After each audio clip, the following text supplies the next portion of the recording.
OpenAI was reportedly hacked. Tesla kind of showed off their new AI powered Gen 2 Optimus robot. Apple gets a super valuable seat at a board that I think the feds are going to be investigating. And that's just the tip of the iceberg. All right. There's so much going on in the world of AI. You can spend hours, literally each and every day, trying to keep up. That's what we do. Or you could do the smart thing, work smarter, not harder. And join us almost every single Monday as we bring you the AI news that matters. Well, that's what we're doing today. What's going on, y'all?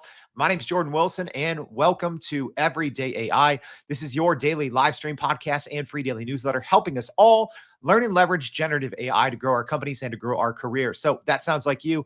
Maybe this is your first time. Thank you for joining us. If you're listening on the podcast, check out your show notes, as always, for more information. But more importantly, you're going to want to go to youreverydayai.com. That link is in there. So make sure you go sign up for our free daily newsletter. So yes, this is a live stream, unedited, unscripted.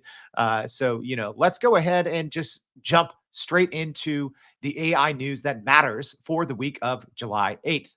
All right, y'all. Even though there was the 4th of July weekend here in the US, there was a ton going on. And, for our live stream audience, thank you for joining us. Dr. Harvey Castro and Kobe and Dr. Scott Dell, Michael, Tara, Brian, everyone, thanks for joining in. Let me know as we go along what you think of some of these AI news stories. I think some of them are pretty impactful. All right, so let's start at the top. Grabbing a lot of headlines right now is, well, OpenAI has gotten hacked, and internal details were stolen, according to reports. So, as first reported by Bloomberg, a hacker infiltrated OpenAI's internal messaging systems last year, extracting information on the design of the company's AI technologies. So, this did reportedly happen last year, but was just reported. So, this new breach involved details from online forum discussions among OpenAI's employees regarding the firm's latest technology. So, OpenAI executives revealed the breach to employees and the board in April of last year, opting not to disclose it publicly since they said no customer or partner data was compromised. The incident was not deemed a national security threat, with executives speculating that the hacker was an individual unaffiliated with any foreign government. OpenAI also did not notify federal law enforcement agencies about the breach, and no customer or partner data was reportedly stolen. In a separate incident, but also pretty important, OpenAI disrupted 5 covert influence operations aiming to misuse its AI models for deceptive activities online. So the Biden White House administration here in the US is reportedly planning to implement safeguards around advanced AI models like ChatGPT to protect US AI technology from potential threats posed by countries like China and Russia. 16, we've talked about this before on the show, 16 AI companies pledged at a global meeting earlier this year to develop AI technology safely amidst regulatory challenges and emerging risks in the field. The breach underscores the ongoing challenges of cybersecurity in the AI industry and the importance of safeguarding sensitive AI design information from unauthorized access. Y'all, especially, as we're getting closer here to election season in the US, expect to see a lot more of these kind of data breaches, unfortunately, at these large AI companies. I do think that this is going to be the norm. We've heard about data breaches for decades, but, this is probably one of the first bigger ones as it comes to, either ChatGPT or Microsoft Copilot, Google Gemini, Anthropic's Claude. This is one of the first bigger ones. And again, reportedly, this did not include any customer or partner data, only internal documents and discussion. All right.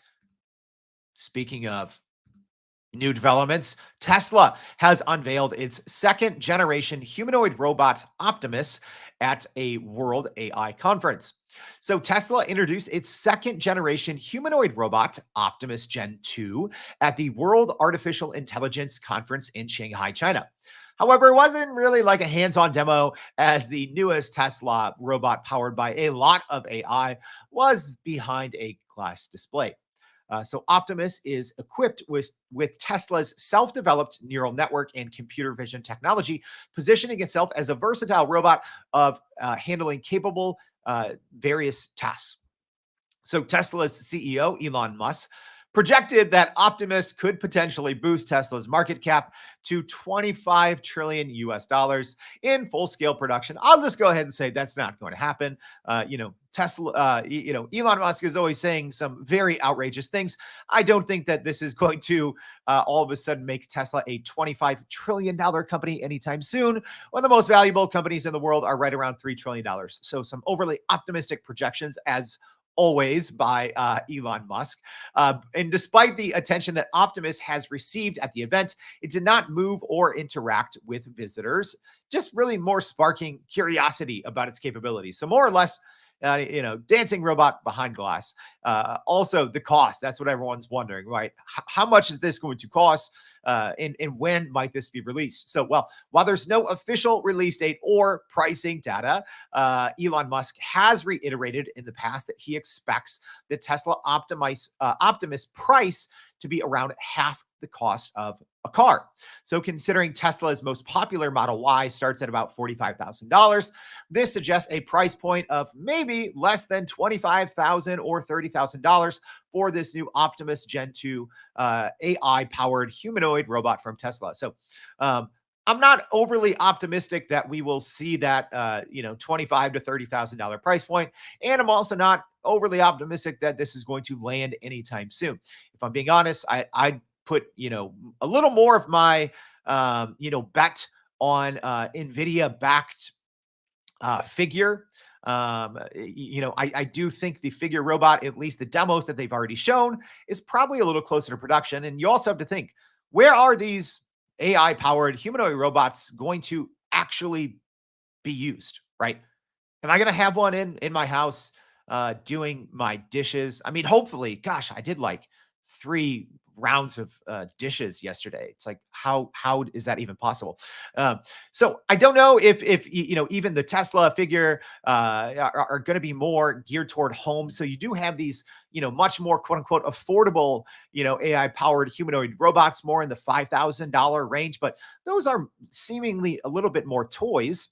And then you have these companies like Figure, like Tesla, and a lot of other ones that really the capabilities seem to be pushing what a human could in theory do, right? So when you think of production and manufacturing, that's where a lot of people are looking at, when a company might, buy a couple dozen of these, or a couple hundred, or a couple thousand of these, robots, humanoid robots in the future, especially as you start to pair them, as we saw with the figure demo back in March, right? So when you start to pair them with computer vision, when you start to pair them with a large language model, that's when the capabilities of these humanoid robots really come into question on what are they capable of, or maybe what aren't they capable of, right?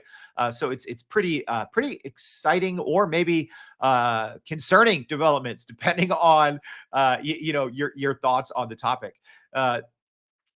So yes, also Dr. Scott loved this, talking about the Atlas robots as well. So yeah, we've covered those on the show here as well. Tara saying she wants one. Yeah, I don't know. Would you want a one of these $25,000 to $30,000 AI robots walking around your house? I'm iffy, right? I love AI technology. I love automation and doing as little as possible, especially here in the home. I don't know. Maybe my view on this will change in a year or so, but right now, hey, even though it's seemingly a super affordable price, right? When you talk about 25 to $30,000, if it can actually hit that price point, that doesn't seem like a lot. And especially if it's something, if it can go up and down stairs, if it can, do basic basic tasks and chores around the house, it doesn't seem like a terrible price point. But I don't think at that price point still that we're going to be seeing these AI humanoids in houses for the most part anytime soon. Probably more assembly lines, I would say. All right, let's keep it going. So our next piece of AI news, and this one I would say is not too shocking. We did kind of call this. a month ago that this was probably the case, but it is now confirmed. So, according to Bloomberg reports, most Siri enhancements, most of the shiny AI powered ones at least, won't be available until 2025 with an official rollout planned for spring. So that's according to Bloomberg reports. In the highly anticipated big Siri upgrade that promised a much more human like understanding of context, yeah, we're not going to probably get that until spring 2025. So iOS 18 betas revealed a lot of new features, but the significant AI-powered improvements, including the new Siri, are reportedly going to be delayed. So yeah, a lot of these kind of Apple intelligence features that we saw with this new OpenAI and Apple partnership were kind of teased at the WWDC event now about a month ago. So developer beta users may get to test the new Siri in January, but a public debut is expected around spring as part of the iOS 18.4 upgrade. All right, so that is the magic number there and the magic date as to will the masses finally have a smart assistant? I don't know, but the delay in the Siri upgrade rollout means users will still have to wait longer for those smarter Siri features, including that new design and integration with ChatGPT. So, like I talked about, we hypothesized about this. Can't speak here this Monday morning. We talked about this actually last month, the day after WWDC rolled out, because we went back and listened and re-listened to the to the announcement from WWDC, specifically about Siri and about the future of this Apple intelligence. Right. And they kind of alluded to that you would be able to connect in the future your Chat GPT Plus subscription. So, not a lot of people talked about that. Actually, I didn't see anyone aside from us talk about that. So, it was almost a footnote in the keynote of the kind of partnership announcement between Apple and OpenAI. However, at the time, I said that's pretty significant because I would guess, and I literally said this June 11th.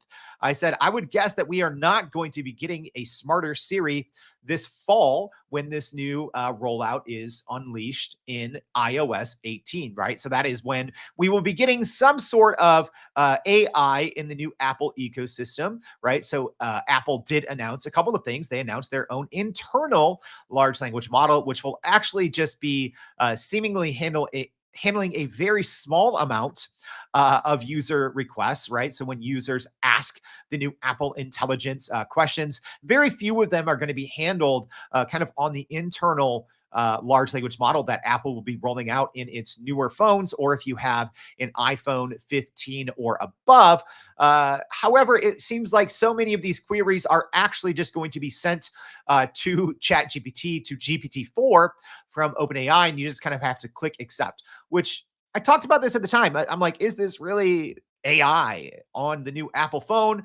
I don't really think so. I think it's just more of an intuitive way to launch Chat GPT in the background, which you can obviously get a lot of these answers now. But, the big news here is that Siri will not likely be coming anytime soon. So, yeah, we're probably going to be waiting at least 9 to 10 months to see this new smarter Siri, which is something that I talked about back in June. And also, are you going to need a paid ChatGPT Plus account? I think that's the thing that a lot of people are going to be looking at, and how many or how much of this new functionality that we saw in the kind of keynote from Apple, how much is going to require a paid $20 a month ChatGPT Plus account versus what will you be able to do with the base model? I'm not sure, but also I still wouldn't be surprised if you have to pay that $20 a month for this new quote unquote smarter Siri. Pretty interesting. Pretty interesting here. Cecilia saying Siri needs remedial education for listening comprehension. Yes. My gosh, I couldn't agree more, right?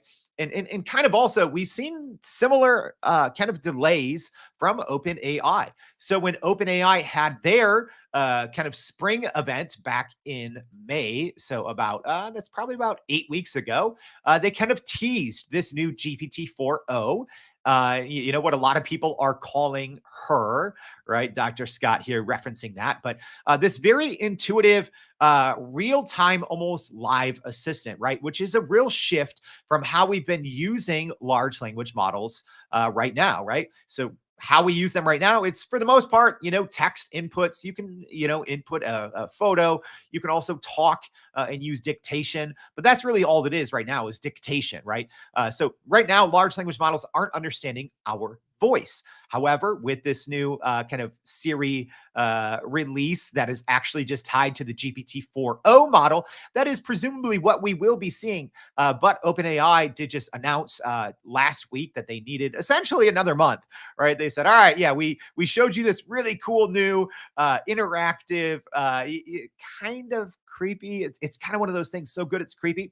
GPT 4o kind of live. We're calling it live Omni. Some people are calling it her. Some people are just calling it enhanced voice features. There's really no name, right? That's one thing I wish OpenAI would actually take a page out of Apple's book and just name this thing, right? What is this new, kind of live agent type, interaction that we're waiting for? That is also presumably here tied to the future Apple rollouts in Siri as well. So it should be pretty interesting to see, as well as this is tied to Microsoft, right? So that actually brings us to our next big story, and an interesting one here as well.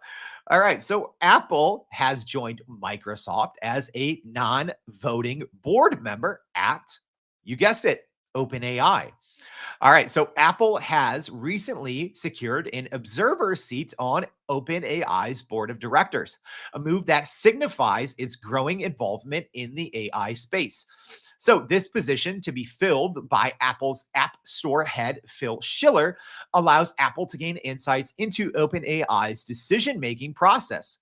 Microsoft, yeah, Apple's biggest rival, also holds a non voting board seat on OpenAI since November 2023, following its multi billion-dollar partnership with the AI startup behind ChatGPT. Yeah, the Microsoft one came about in an interesting way. Essentially, the OpenAI board fired CEO Sam Altman in November, and then he was quickly reinstated a couple of days later. And with that, Microsoft also,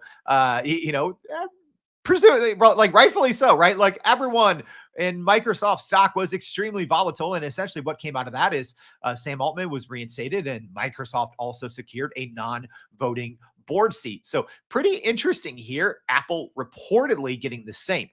So both Apple and Microsoft have obviously been competing closely for the title of world's most valuable company, with Microsoft's recent AI initiatives helping it surpass Apple's market capitalization temporarily. So yeah, they're jostling back and forth, but funny enough, right? It's weird. It's almost like I've been saying this for like a year and a half, right? About how so much of our future economy is predicated on the success or failure of generative AI systems, right? Probably 4 years ago, no one, and I will say, I'll say almost no one, 4 years ago, 4 to 5 years ago, almost no one had heard of OpenAI. I will say 99% of the US population had never heard of OpenAI. And now, here it is. It is the core technology that is powering two of the three most valuable companies in the world, in Apple and Microsoft, right? OpenAI is essentially powering both of these companies right now. Both companies are also working on and continuing to invest millions of dollars and a lot of human power into developing their own large language models and small language models. However, right now it is literally a quote unquote startup in OpenAI that is powering two out of the three most valuable companies in the world, right? With NVIDIA usually right there in the fold. So Apple's collaboration with OpenAI extends beyond the board seat, as obviously, like we just talked about, it plans to integrate ChatGPT into its devices. Here's the catcher, though, without any monetary payment to OpenAI. Apple got the legit, I think, steal of the year right here with this integration with OpenAI. So, reportedly, we've talked about this on our AI News That Matters show a couple of weeks ago. So, reportedly, Apple is not paying OpenAI for this integration. It's kind of like an unpaid intern. They're getting paid in quote unquote exposure, which does lead me to believe that there will be some sort of easy integration or some way that Apple will actually push or encourage users to upgrade to ChatGPT Plus to get certain features in its operating system. But the increasing ties between AI startups and tech giants like Apple and Microsoft have raised a lot of concerns about antitrust issues and the lack of transparency in decision making process. And that's what I think no one is talking about here with this recent news of Apple, both the Apple partnership with OpenAI, but also this board seat situation. My gosh, I think this is really actually going to heat up current federal investigations because right now, US agencies, including the Federal Trade Commission and the Department of Justice, are conducting multiple investigations into potential anti competitive practices by major tech companies in the AI industry, focusing really on Microsoft, OpenAI, NVIDIA, and Apple. So, if nothing else, this is really going to heat up investigations. And those probes are aimed to determine if these companies are leveraging their dominant positions to stifle competition and innovation in this rapidly evolving AI sector with potential outcomes that could reshape the industry landscape, right? If you're, man, if you're a federal investigator right now, you're going to have your hands full, by looking at almost these monopolies that these couple of companies are forming, right? And we've talked about Aquahire, right? Microsoft essentially hired a competitor by acquiring them. So I think that we're going to be hearing a lot in these federal investigations and what they ultimately mean, right? But here's the reality, right? OpenAI. Who would have thought that it is by far, I think, even though it's not the most valuable company in the world, it is actually one of the most important, right? Even though, yes, it is still technically a startup, it's at least not currently generating hundreds of billions of dollars in revenue yet, like a lot of these other big tech companies. But you have to think they are probably one of the more important companies because right now they are powering Microsoft, right? Microsoft's obviously working behind the scenes on developing its own model, so it has less of a reliance. But Microsoft has invested reportedly $13 billion into this partnership with OpenAI. And right now, the GPT 4.0 model is powering, the current version of Windows, right? And it's powering Copilot. And now we have the same thing with Apple. It is going to be powering Apple's iOS and a lot of their AI features that, Apple just announced. So very interesting times. All right. We have one more story, but I'm just going to tease it. You got to go check it out in the newsletter because it's kind of technical. I didn't want to bore y'all by going over the technical details, but a new GPT 4.0 challenger from Chinese company SenseTime has just popped up with their Sense Nova 5.5 that, according to them, is out benchmarking OpenAI's most powerful model, GPT 4.0. So make sure you go to the newsletter at youreverydayai.com to check that out. All right. So question or a comment here from Raul. Love this, and the answer is absolutely. So he's asking: so is the benefit for OpenAI is that they will start gathering all the data from Apple users? Seems a very expensive way to market their product. So yes, Apple has historically been a leader in data privacy. So once that does roll out, it should be pretty interesting on what those data sharing permissions are. But presumably, when you do allow, right? So at least in Apple's keynotes, essentially, if there's a query that you ask of their Apple Intelligence that it cannot handle on device, it will prompt you to: do you want to use essentially ChatGPT for this query. I'm guessing so many people are going to hit yes, or there may be a setting that just always allows you to click yes. And in that case, you probably are waiving a lot of those privacy rights to OpenAI and to ChatGPT. But yeah, in the long run, so much of what's valuable now, right? It's like, oh, what's the new gold? What's the new oil? People are saying it's AI. Yes, it's AI, but ultimately it's data. Right. So, yes, I would assume, Raul, that is going to be one of the main plays. All right. So, that is a wrap. So, let me just go ahead. We're going to recap. We're going to recap kind of our top stories here. So, number one, we open up with OpenAI getting hacked with their internal details stolen, according to reports from Bloomberg. Also, Tesla unveiled its second generation humanoid robot, Optimus Gen 2, at the World AI Conference in Shanghai. Our next piece of AI news that matters is reportedly the smarter Siri is not going to be coming until spring 2025. Yes, so we're going to get, still that not very smart assistant, even with the new iOS 18 update. And then not last, but next we had Apple joining Microsoft as a non-voting board member at OpenAI, which we do think is really going to get some investigations heated up. And then last but not least, make sure to check out in our newsletter, Chinese company SenseTime have released a new GPT-4o challenger that they say is out benchmarking GPT-4o on 5 of 8 major benchmarks. All right. And speaking of the newsletter, a lot more there, as well as you called the shots. Tomorrow, so on most Mondays, we have our AI News That Matters, a quick recap of news that matters to you. On Tuesdays, we generally do our Hot Take Tuesdays, where I come in and give you my hot take on something. So make sure to check out our newsletter because you're calling the shots, right? So if you're listening on the podcast, I'm going to give you 4 different options and you choose tomorrow's show. It doesn't get more live or unscripted than this, y'all. So you are going to vote what our show is going to be tomorrow. So make sure you go to youreverydayai.com, sign up for that free daily newsletter to vote on that. So thank you for tuning in. We hope to see you back tomorrow and every day for more Everyday AI. Thanks, y'all.